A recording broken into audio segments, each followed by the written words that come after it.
Pasca diguyur hujan dengan intensitas tinggi, Rabu malam hingga Kamis dini hari membuat sejumlah titik ruas jalan di kota Palembang terendam banjir.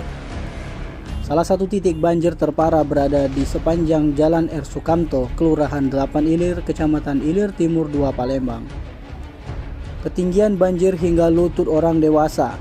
Akibatnya, arus lalu lintas di Jalan R. Sukamto, Palembang sulit dilalui kendaraan.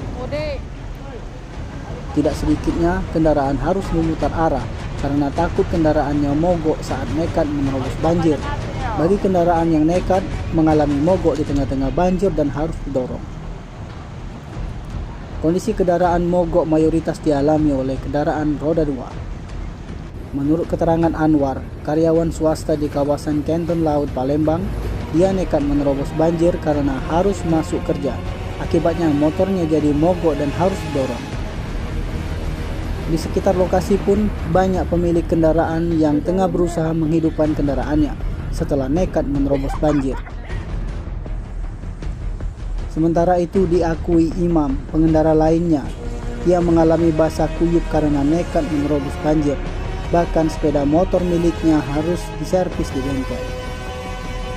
Sementara itu arus lalu lintas terjadi kemacetan karena pengendara yang melintas di Jalan R. Sukamto Palembang harus berhati-hati memilih jalan yang lebih dangkal dari genangan air.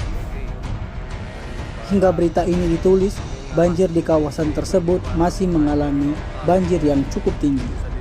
Polisi pun terus mengatur kendaraan yang melintas agar tidak terjadi penumpukan kendaraan di tengah-tengah banjir yang membuat kondisi semakin parah.